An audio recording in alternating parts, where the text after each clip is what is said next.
आए बीड़ियों का धंधा करने वालों सुनो, आए तंबाकुओं के धंधे करने वाले सुनो, आए सूद और ब्याज के खाने वालों सुनो, आए लंबे चौड़े बैंक बैलेंस बनाने वालों सुनो, आए बैंकों की नौकरियां करने वालों सुनो।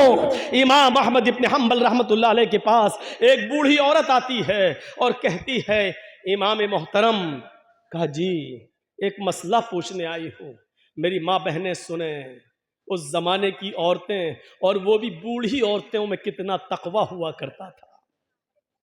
कहा इमाम साहब मैं चरखा चलाती हूँ, चरखा तो जानते हैं ना, मैं चरखा चलाती हूँ, दूसरे लोग अपना सूत दे जाते हैं धागा, मैं उसको बना के फिराती हूँ और उनसे मजदूरी लेती हूँ, कभी दिन में और कभी ओवर टाइम करती हूँ तो रात में भी चलाती हूँ। मैं चिराग जलाकर मैं चरखा चलाती हूं, जब मेरे पास तेल होता है तो मैं चिराग अपना जलाती हूं और सूत फिराती हूं। इमाम साहब उसकी मजदूरी में लेती। कहा इसमें बुराई क्या है? कहा मैं ये नहीं पूछने आई हूं कि बुराई क्या है, मैं ये पूछने आई हूं कि कभी कभी मेरे पास चिराग जलाने के लिए तेल नहीं होता। अच्छा तो मैं सोने के लिए बिस्तर पर जाना चाहती हूं, लेकिन देखती हूं कि पड़ोसी के घर में चिराग जल रहा है और उसके घर के चिराग की रोशनी मेरे आंगन में आ रही है।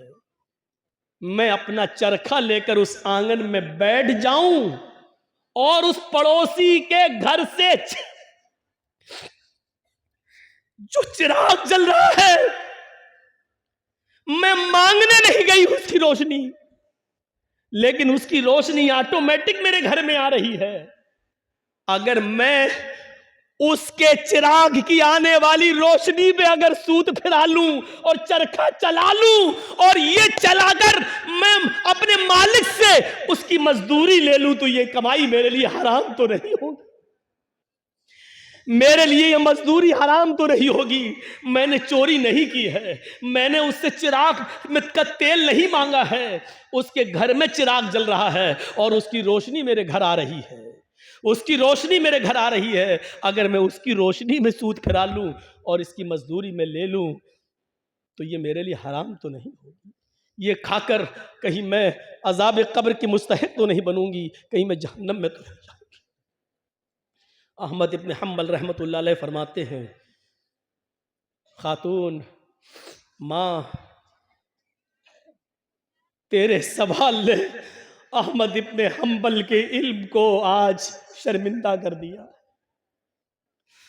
काबे के रब की कसम, तेरे इस मसले का जवाब अहमद इब्न हंबल के पास नहीं है। कहने लगी इमाम साहब फिर आपसे बड़ा आलिम इस बस्ती में कोई है ही नहीं, फिर मैं ये किससे मसला पूछूं?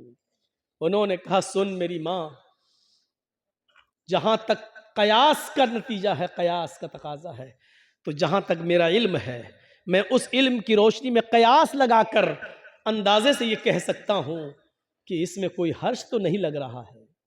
क्यों? क्योंकि तू मांगने नहीं जा रही है, वो अचानक आ रही है।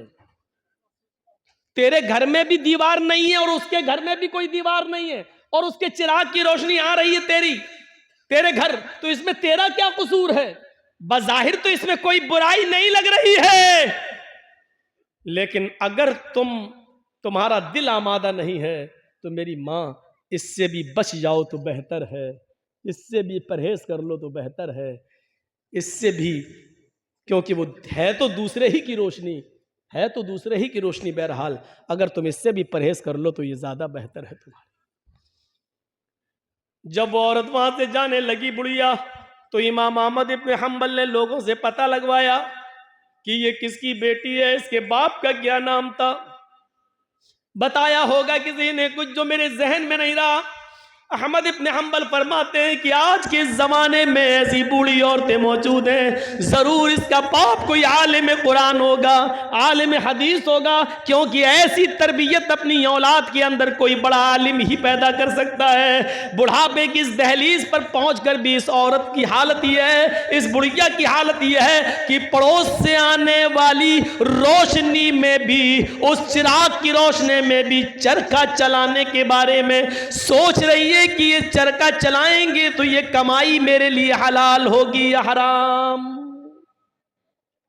तब ऐसे लोगों की नमाजें अर्श से टकराएं और अल्लाह कबूल न करे, ऐसा हो ही नहीं सकता है। मेरे भाइयों, इधर हम नमाज पढ़ के निकलते हैं, जो मैं सर बसजदा हुआ जमी पर तो आसमां से आने लगी ये निदा, तेरा दिल तो है सनम आशना, तुझे क्या मिलेगा नमाज। एक हमारा तकवे का हाल ये है, एक हमारी परहेजगारी का हाल यह है कि यहां से निकले नमाज पढ़ के,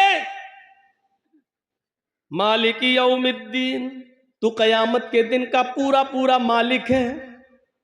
इय्याका नअबुदु व इय्याका नस्तईन, तेरी ही इबादत करते हैं, तुझसे ही मदद मांगते हैं। इहदिनस सिरातल मुस्तकीम, जो सीधा रास्ता उस पे चला, तमाम बुरे रास्तों से बचा ले। यहां ये दुआ मांग के हटे, सलामु अलैकुम व रहमतुल्लाह, सलामु अलैकुम व रहमतुल्लाह। जैसी सलाम फेरा और मस्जिद के बाहर निकलते ही जेब में बीड़ी रखी है, निकाली और माचिस जलाई और सूरह दुखान की तिलावत शुरू, धुआं धक्कड़ शुरू। अभी 10 मिनट भी नहीं हुए ये कहते हुए कि इहदिनस सिरातल मुस्तकीम, आय अल्लाह हमको सीधे रास्ते पे चला, आय अल्लाह गंदे और गलत रास्तों से हमारी हिफाजत फरमा। अब ये दुआ मांगे हुए 10 मिनट भी नहीं हुए और यहां आकर ये है हमारी इबादतों का और हमारी नमाजों का हाल। मेरे भाइयों, जायजा लो, इमाम अहमद इब्न हंबल के पास जो बूढ़ी औरत आती है, उस औरत के सवाल से जरा इबरत हासिल करो कि हमारी इबादतें अल्लाह के यहां कबूल हो भी रही होंगी या नहीं हो रही होंगी।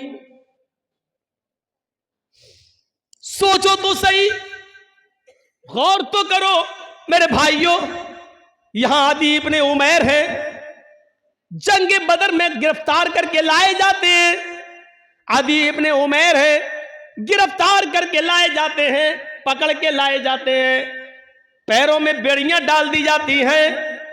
ये आदि इब्ने उमैर मुसाब इब्ने उमैर के भाई हैं, भाई मोमिन है और आदि काफिर है। मुसाब सहाबी और आदि काफिर, दोनों भाई हैं, सगे भाई हैं। अल्लाह के नबी सल्लल्लाहु अलैहि वसल्लम ने फरमाया कि जो गिरफ्तार करके काफिर लाए गए उनके पैरों में बेड़ियां डाल दो। आदि के पैरों में जब बेड़ियां डाली जाने लगी तो मुसाब इब्ने उमैर वहीं खड़े हो गए और जो उनके पैरों में बेड़ियां डाल रहा था सहाबी, आदि इब्ने उमैर के पैरों में वहीं खड़े होकर मुसाब इब्ने उमैर कहने लगे, आए सहाबी अपने दोस्त से, आए दोस्त इसके पैरों में बेड़ियां जरा टाइट डालो, यहां से कस दो, मैं इसको अच्छी तरीके से जानता हूं, ये लॉक तोड़ने में, जंजीर तोड़ने में बड़ा माहिर है, यहां से टाइट कर दो वरना ये तोड़ के भाग जाएगा।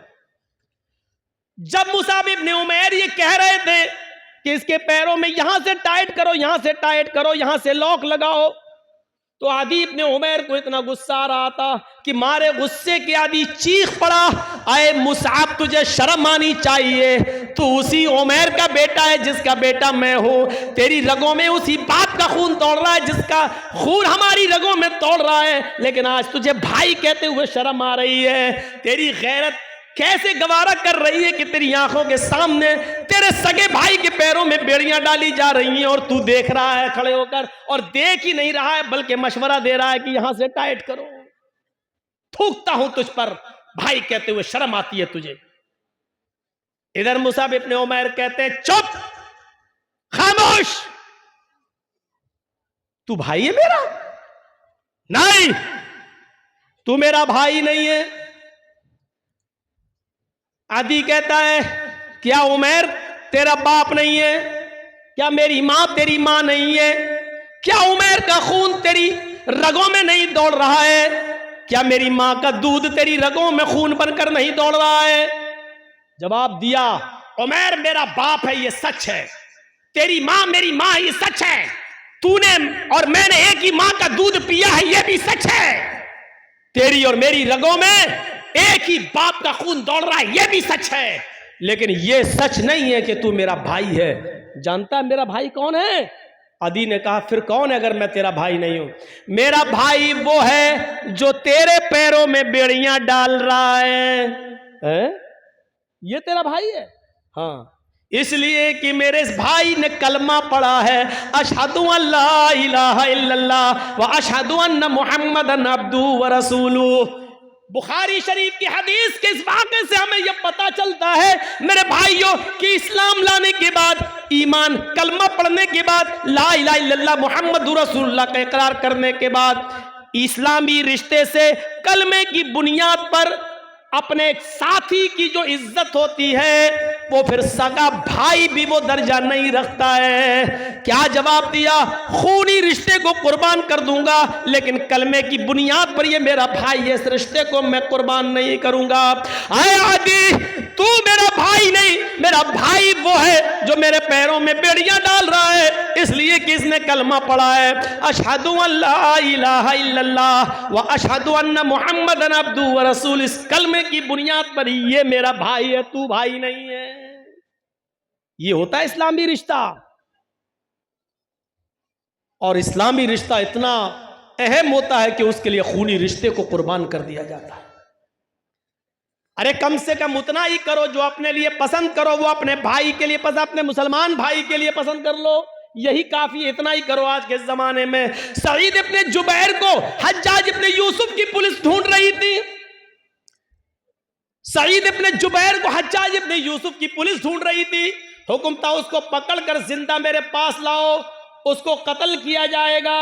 सईद इब्ने जुबैर बड़े नेक आदमी थे, लेकिन हज्जाज इब्ने यूसुफ ने बड़े नेक लोगों को ही कत्ल किया है। एक एक करके न जाने कितने सहाबा को उसने कत्ल किया है।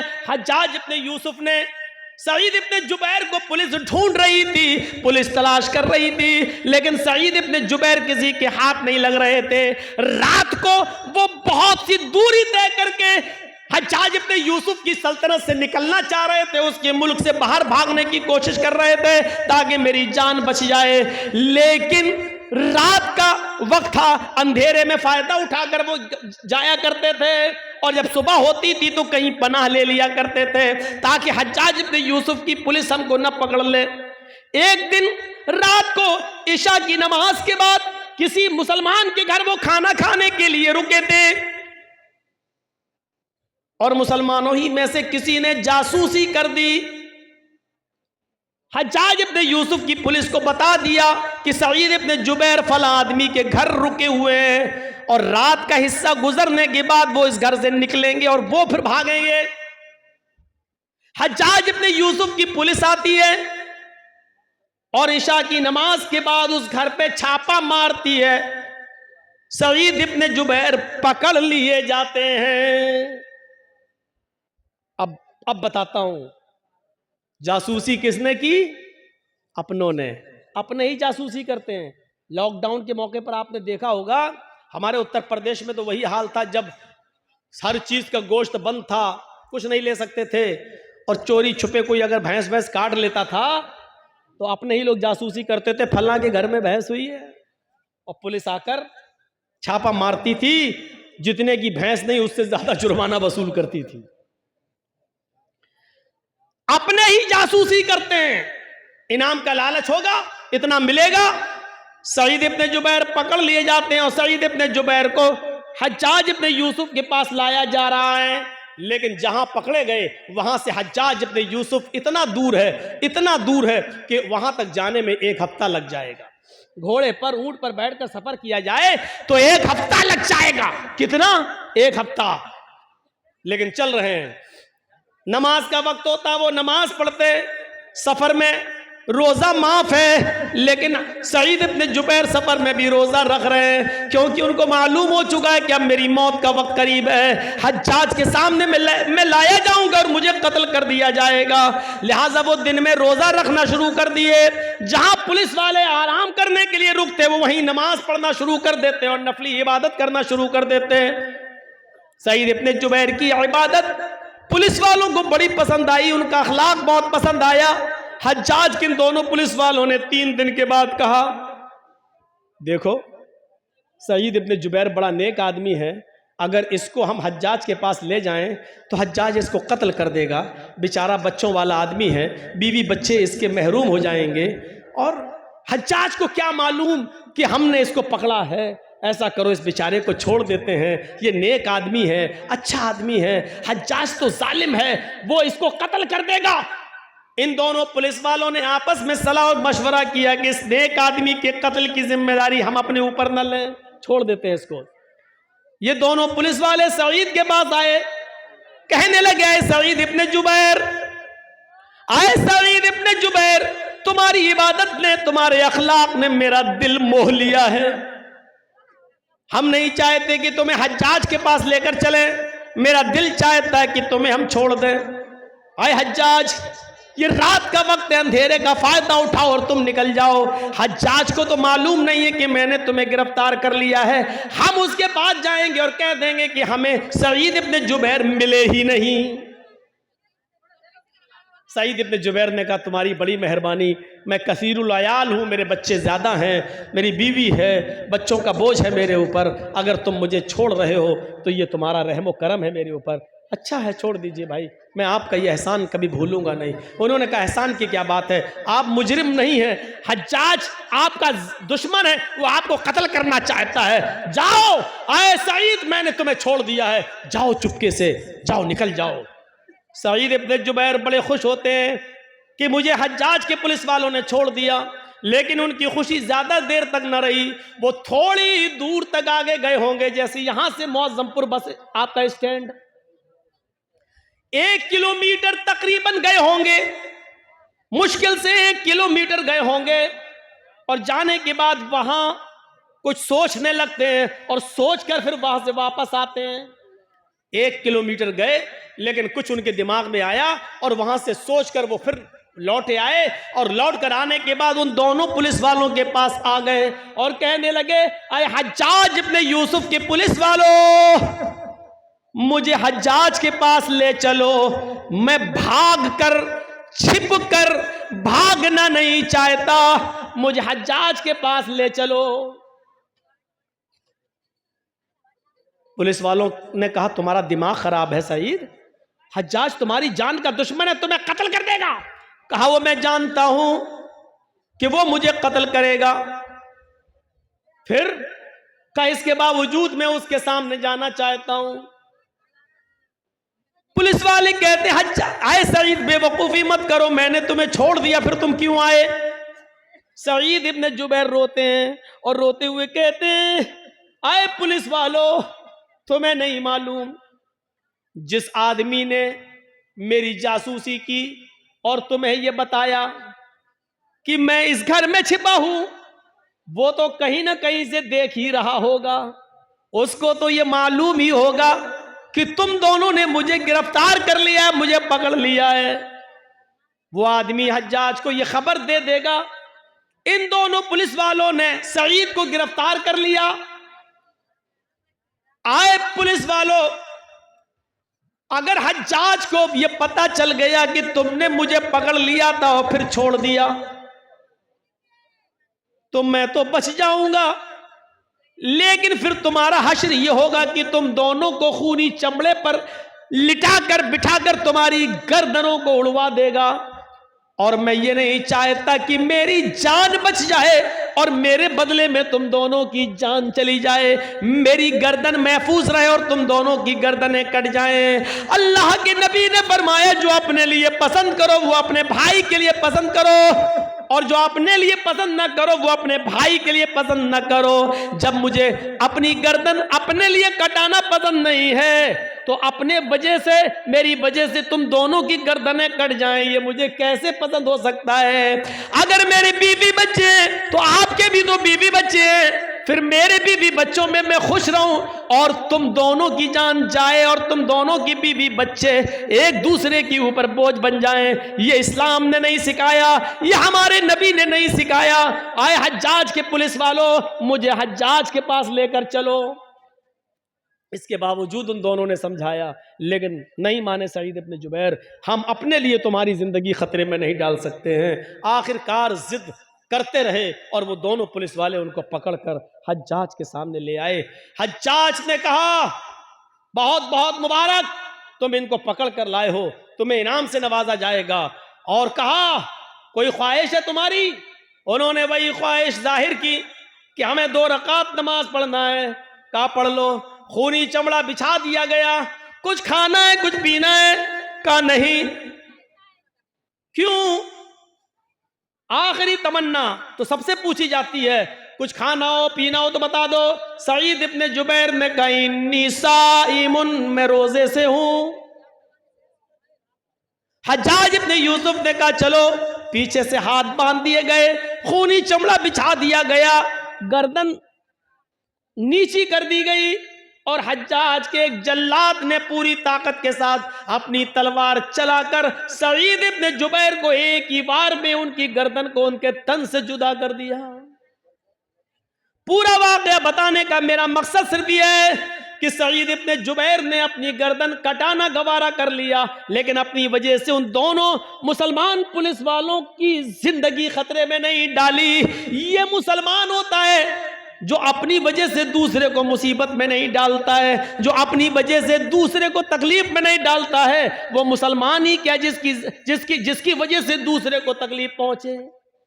और हम तो उस वक्त सबसे ज्यादा खुश होते हैं जब हमारी वजह से हमारा पड़ोसी बेचैन हो। उस जमाने में क्या हाल था। एक आदमी के घर में बहुत से चूहे थे जो उसको तंग करते थे। उसने लोगों से पूछा मैं क्या करूं बताओ। किसी ने कहा एक बिल्ली ले आओ, बिल्ली पाल लोगे, चूहों को खाती रहेगी। उसने कहा ये तुमने सही मशवरा दिया। 3-4 दिन के बाद उसी आदमी ने पूछा क्या हुआ, बिल्ली लाए? उसने कहा नहीं लाए। कहा फिर क्या हुआ? क्या हुआ, चूहे हैं, अब क्या करेंगे? तो कहा बिल्ली क्यों नहीं लाते हो? कहा मैं बिल्ली खरीदने का इरादा किया कि मैं बिल्ली लाऊं और पाल लूं, लेकिन ये सोच कर नहीं लाया कि जब मेरे घर में बिल्ली आ जाएगी तो कुछ 2-4 चूहों को खा लेगी और बहुत से चूहे तो डर के मारे मेरा घर छोड़ देंगे और भाग जाएंगे, और वो घर छोड़कर भागेंगे तो मेरे पड़ोस में घुस जाएंगे। और अल्लाह के नबी ने फरमाया पड़ोसियों का बहुत बड़ा हक है। जो चीज मैं अपने लिए पसंद नहीं करता हूं, चूहे वो डर के मारे मेरे पड़ोस के घर में पहुंचकर उनको वही तकलीफ दे जो मेरे घर में मुझे तकलीफ दे रहे हैं। तो ये भी तो सही नहीं है कि मैं अपनी तकलीफ से बच जाऊं लेकिन अपनी तकलीफ अपने पड़ोसी को दे दूं। ये कौन सा ईमान था यार, ये कौन सा जज्बा था है? इस जज्बे को क्या कहेंगे आप? यहां तो बदगुमानियां हमने इतनी पाल रखी है एक दूसरे के खिलाफ। हमारी मौलाना जर्जीस की आपसे बनती नहीं है। आप हमें नहीं देखना चाहते, हम आपको नहीं देखना चाहते, गुस्सा घर में ही हो। अब आपने हमारे खिलाफ बहुत कुछ पाल लिया है, अपने दिमाग में रख लिया है। अब आपका जहन वही कहेगा जो आपके दिमाग में है। अब मौलाना जर्जीस चाहे कितना अच्छा काम कर रहे हो लेकिन आपको बुरा लगेगा। अब जर्जीस साहब नमाज पढ़ के निकलेंगे तो आप क्या कहेंगे, देखो 9 से चूहे खा के बिल्ली चली हज का, कितना बड़ा मुल्ला बना फिर रहा है। अच्छी तकरीर करेंगे तो कहीं देख कैसे दिखावा कर रहा है। क्यों? क्योंकि आपके दिमाग में मेरे ताल्लुक से वही भरा है। आप घर की छत पर खड़े हैं, मैं मस्जिद से निकल कर नमाज पढ़ के निकला हूं और मैं जबान में बोलता हुआ बड़बड़ाता हुआ जा रहा हूं, सुभान अल्लाह अल्हम्दुलिल्लाह, सुभान अल्लाह अल्हम्दुलिल्लाह, मुंह चल रहा मेरा। और आपकी नजर मेरी नजर से मिल गई, आप घर की छत पे खड़े हैं, मेरे होंठ हिल रहे हैं और मैंने आपको देख लिया और आपने छत पे देखा ये होंठ हिल रहे हैं, तो आप समझेंगे ये कमीना मुझे गाली दे रहा है। ये बदगुमानी है। यही कुरान कहता है, या अय्युहल्लज़ीना आमनुज्तनिबू कसीरम मिनज़्ज़न्न इन्न बअज़-ज़न्नि, मोमिनो ईमान वालों एक दूसरे के बारे में ज्यादा बुरे गुमान मत किया करो। बाज गुमान इंसान को गुनाहगार बना देते हैं। एक लड़की हेडफोन लगाकर चली जा रही है, बातें करती हुई जा रही है, उधर चाय की दुकान पे लड़के बैठे हैं, कहते हैं देख बॉयफ्रेंड से बात करती हुई जा रही है। यही है बदगुमानी। हो सकता है कि वो अपनी माँ से बात कर रही हो सकता है कि वो हॉस्पिटल जा रही हो और उसका बाप बीमार हो, वो अपने भाई से अपने बाप की दवाओं के बारे में पूछ रही हो। हाँ, ये भी हो सकता है कि वो बॉयफ्रेंड से बात कर रही हो, लेकिन हमें अच्छा सोचने का हुक्म दिया गया है, बदगुमानी से हमें रोका गया है कि या अय्युहल्लज़ीना आमनुज्तनिबू कसीरम मिनज़्ज़न, ईमान वालो तुम ज्यादा गुमान मत किया करो, ज्यादा बदगुमानियों से बचो। इन्न बाज़-ज़न्नि, बाज़ बदगुमानियां इंसान को गुनाहगार बना देती हैं। अच्छा, जरूरी भी तो नहीं है, और ये बात जरूरी भी तो नहीं है कि हम जो सोचे वो सही हो। और कभी कभी हो सकता है दो आदमी हम लोग बैठे हैं और दोनों किसी के बारे में सोच रहे हो, दोनों गलत हों। मिसाल के तौर पर हमारे बगल में ये मौलाना साहब बैठे हैं, ये डॉक्टर हैं, हम भी डॉक्टर हैं। एक मिसाल, एक आदमी लंगड़ाता हुआ चला आ रहा है, जर्जी साहब कह रहे हैं कि उसके पैर में मोच आ गई है इसलिए लंगड़ा रहा है। मैं डॉक्टर हूं, मुझे तजर्बा है कि उसके पैर में मोच आ गई है इसलिए लंगड़ा रहा है। हमारे बगल में जो मौलाना है ये डॉक्टर है, ये कह रहे नहीं नहीं नहीं नहीं नहीं, उसके कमर में दर्द है इसलिए लंगड़ा रहा है। क्योंकि मैं भी डॉक्टर हूं, मुझे भी तजर्बा है, मेरा तजर्बा कहता है कि उसके कमर में दर्द है इसलिए लंगड़ा रहा है। जर्जी साहब ने कहा अगर उसके पैर में मोच ना आई हो तो 1000 रुपया मैं हार जाऊंगा। मौलाना साहब कहने लगे अगर उसकी कमर में दर्द ना हो तो 1000 रुपया मैं हार जाऊंगा। चलो, 1000 रुपया दोनों मौलाना ने दिया और लियाकत साहब के पास रख दिया। लीजिए, अगर मेरी बात सही निकले तो मैं जीत जाऊंगा, इनकी बात सही निकले तो ये जीत जाएंगे। थोड़ी देर के बाद सामने लंगड़ाता हुआ आदमी सामने आ गया। जर्जी साहब ने पूछा बताओ तुम्हारे पैर में मोच है? मौलाना साहब ने पूछा कहो क्या तुम्हारे कमर में दर्द है? उस लंगड़ाते हुए चल कर आने वाले आदमी ने कहा न तो मेरे पैर में मोच है न कमर में दर्द है? जब कमर में भी दर्द नहीं है, पैर में भी मोच नहीं है, फिर तुम लंगड़ा क्यों रहे हो? उसने चप्पल दिखाई कि ये टूट गई थी इसलिए मैं लंगड़ाते हुए चल रहा था चप्पल को बचाते हुए। लीजिए साहब, जर्जी साहब ने जो सोचा, जो गुमान किया वो भी गलत, मौलाना साहब ने जो सोचा वो भी गलत। 1000 इनको इनका दे दिया, मैंने अपना रख लिया।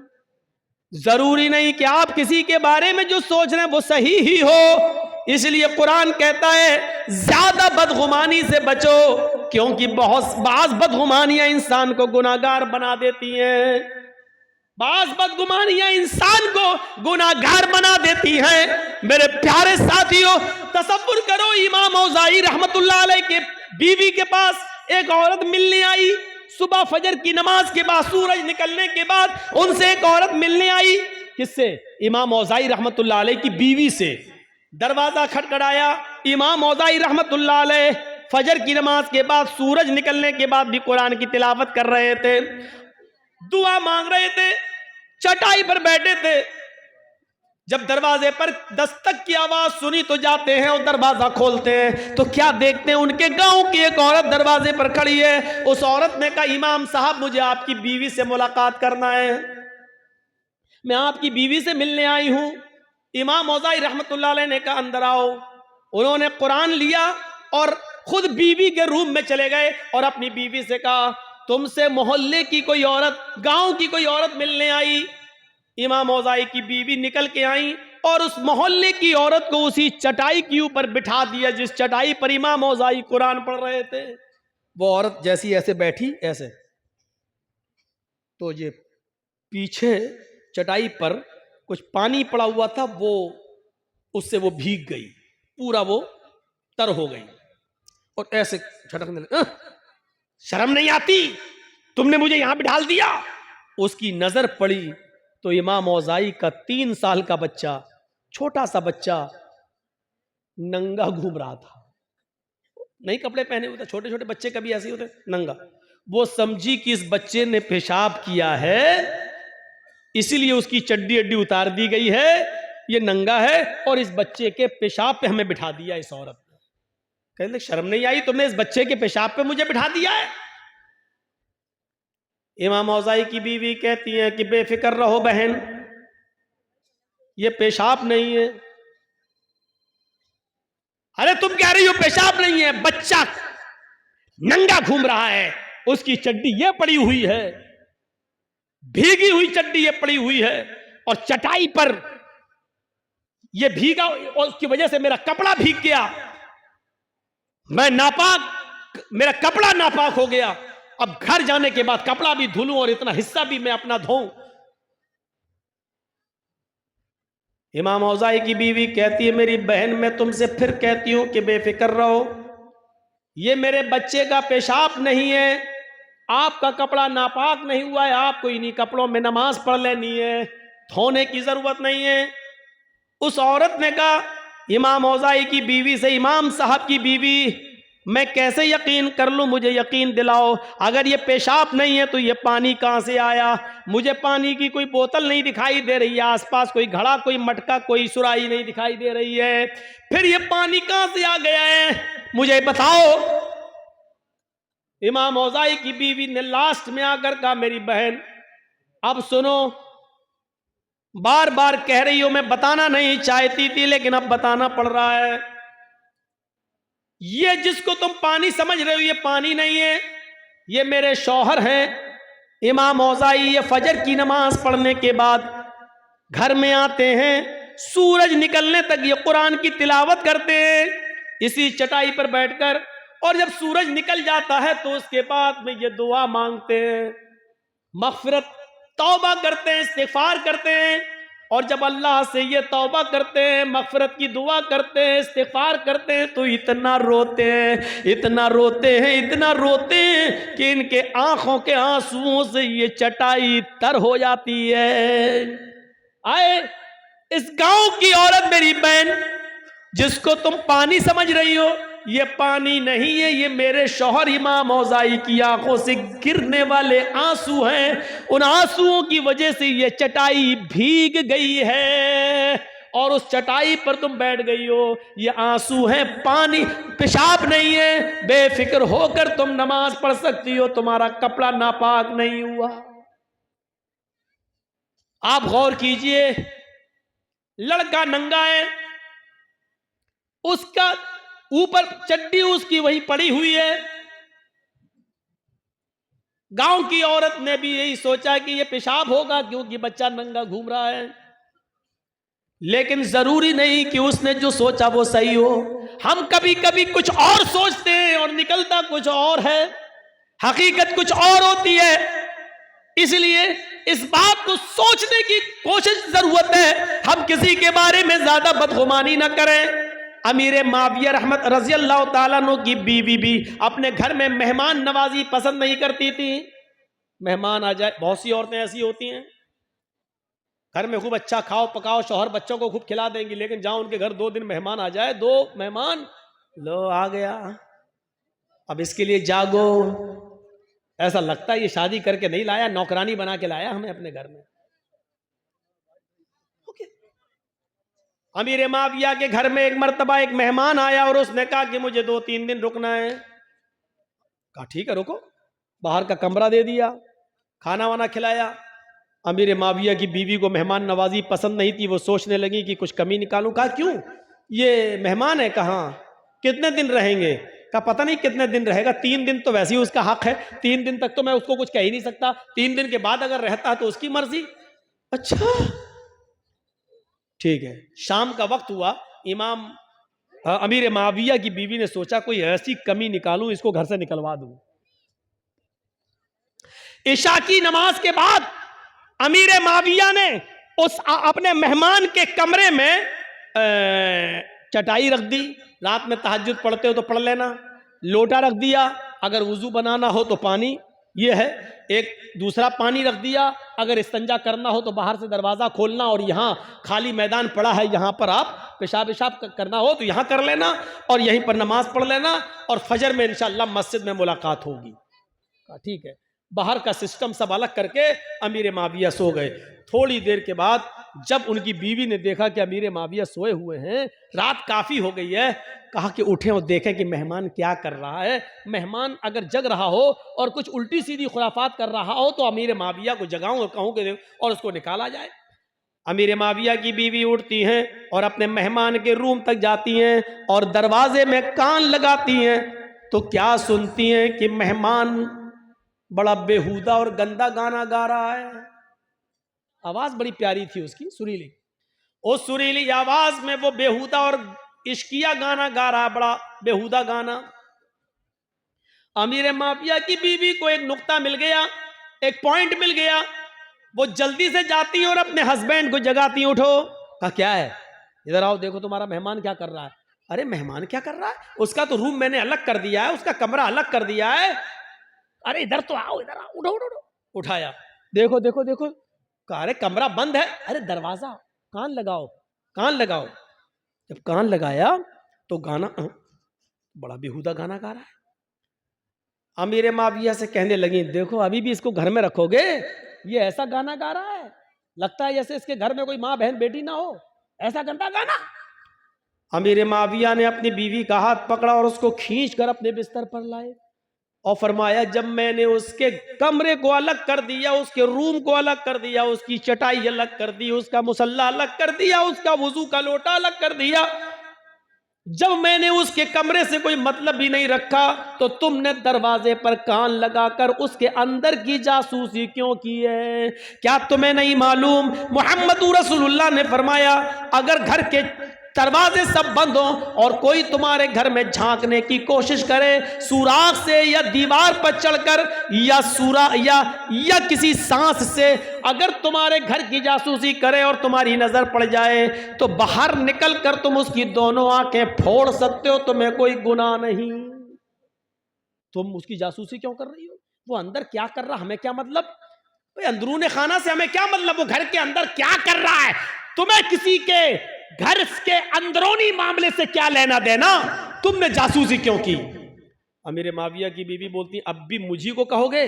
कहा हाँ तुम्ही को कहूंगा, अल्लाह के रसूल ने जासूसी से मना किया, तुमने जासूसी क्यों की? चलो लेट जाओ, सो जाओ। ये देखो, इनको बताया तब भी हम ही को डांट रहे हैं। ठीक है सोती हूं। अब वो सोने लगी। अब अमीर माविया देख रहे हैं कि ये सो जाए तब मैं जाऊं उसको समझाऊं, अकेले में ये सो जाए। अब वो देख रहे सोए कि नहीं। काफी देर के बाद उसको नींद आई और थोड़ी देर के बाद नाक का जनरेटर चलने लगा, खर्र खर्र। अमीर माविया समझे हाँ बेहोशी में हो, अब सो गई है। अब उठूं और उसको समझाऊं, अब मैं अपने मेहमान को समझाऊं। अकेले में नसीहत करो तो ज्यादा फायदा करती है।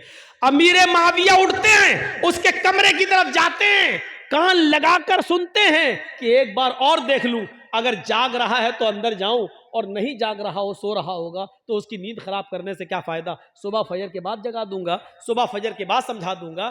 तो कान लगाते हैं कि देखें गाना गा रहा कि नहीं। अब जब कान लगाया तो क्या सुनते हैं कि वही मेहमान अब कुरान की तिलावत कर रहा है। अभी थोड़ी देर पहले गाना गा रहा था, लेकिन अब इतनी देर के बाद जब दोबारा कान लगाकर सुना तो वही मेहमान सुरीली और बेहतरीन क़िरात में कुरान की तिलावत कर रहा है।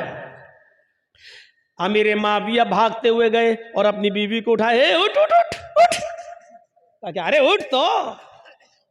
अरे मैं इतनी गहरी नींद में सो रही थी, तुमको क्या सुबह नाश्ता हमें बनाना है, दोपहर में खाना हमें बनाना है, मेरी जान पर इतने काम पड़े हुए हैं, तुमने मुझे उठा दिया। अरे इधर आओ। क्या है? सुन सुन, कहने जासूसी करना तो मना है, फिर क्यों करवा रहे हो? अरे कर तो पहले सुन तो, खुद मना करते हो, खुद सुनवाते भी हो। कहां पहले सुन। बड़ा बहरूपिया है ये तो। का क्या, अभी तो गाना गा रहा था, कुरान पढ़ रहा है। कहां? अच्छा ये बताओ जासूसी क्यों करवाई? कहा मेरी बीवी, जासूसी यकीनन मना है, लेकिन हम में और तुम में फर्क है। तुमने मुझे मेरे भाई की बुराई दिखलाई, तुमने मुझे मेरे भाई की बुराई दिखलाई, और मैंने तुम्हें अपने भाई की खूबी दिखलाई। अल्लाह के नबी फरमाते हैं, बुराइयों पे पर्दे डालो और खूबियों को बयान किया करो। हम खूबी बयान कर रहे हैं, देखो ये मेरे भाई की एक अलामत। वो तो ठीक है, लेकिन बहरूपिया गाना क्यों गा रहा था? का सुबह निपटेंगे। फजर की नमाज दोनों ने जमात से पढ़ी, और फजर की नमाज के बाद अमीर माविया ने उससे रात का मंजर बयान किया कि तुम गाना गा रहे थे और बाद में कुरान। तो उसने कहा जब आपको मालूम ही हो गया तो सुन लो, मुझे बहुत टेंशन है, मेरी जिंदगी गमों में घुली जा रही है, मुझे एक पल भी सुकून नहीं मिलता है। इतने टेंशन है, इतने गम है। जब मुझे बहुत ज्यादा गम होते हैं और जब गमों की वजह से मुझे नींद नहीं आती है, करवटें बदलता रहता हूं, तो फिर मैं गुनगुनाने लगता हूं, गाना गाने लगता हूं, अपना दिल बहलाने की कोशिश करता हूं। लेकिन गाना गाने की वजह से मेरे गम और बढ़ते जाते हैं, मेरी उलझनें और बढ़ती जाती हैं। फिर मैं वुजू बनाता हूं और कुरान की तिलावत करना शुरू कर देता हूं, इसलिए कि अल्लाह ने फरमाया अला बिज़िक्रिल्लाहि तत्मइन्नुल कुलूब, अल्लाह का जिक्र करने से ही दिलों को सुकून मिलता है। इसलिए मैं दिल को सुकून हासिल करने के लिए मैं कुरान की तिलावत करने लग जाता हूं। अमीर माविया ने कहा जिंदगी से लड़ना सीखो, जिंदगी से लड़ना सीखो, गमों को पछाड़ना सीखो। गम हर इंसान की जिंदगी में आ सकते हैं, इससे लड़ना सीखो, गमों पर सब्र करो। और जब तुम्हें गम बहुत ज्यादा आ जाया करें और जब तुम्हें सोने न दिया करें तो तुम कुरान पढ़ लिया करो, इसलिए कि अल्लाह के ताला ने कहा है कुरान का की तिलावत ही तुम्हारे दिलों को सुकून पहुंचा सकती है, तुम्हारे दिलों को सुकून दे सकती है। जिन लोगों को टेंशन बहुत रहता है, सुन लो, जिन लोगों को बहुत ज्यादा दिमागी उलझन रहती है, जो लोग बहुत ज्यादा दिमागी टेंशनों के शिकार हैं, मेरी 3 बेटियां 4 बेटियां बड़ी हैं, जवान है, शादी नहीं हो रही है, मेरा बच्चा बड़ा हो गया, शादी के लायक हो गया, फिर भी माँ बाप की बात नहीं सुनता है, फिर भी घर देर से आ रहा है, जिनको 50 किस्म के गम खाए जा रहे हैं, उनको एक दुआ सिखला कर जा रहा हूं। ये दुआ को अपना वजीफा बना लो, ला हौला वला कुव्वता इल्ला बिल्लाह। बस इतनी सी दुआ है, इस दुआ को उठते बैठते पढ़ते रहा करो। अल्लाह के नबी फरमाते हैं ये ला हौला वला कुव्वता इल्ला बिल्लाह, ये 99 बीमारियों की दवा है। और सबसे हल्के दर्जे की बीमारी यह है कि इंसान के गम नहीं दूर हो रहे हो, इंसान को टेंशन हो, तो ये सबसे हल्की बीमारी है जो इस दुआ से चली जाती है।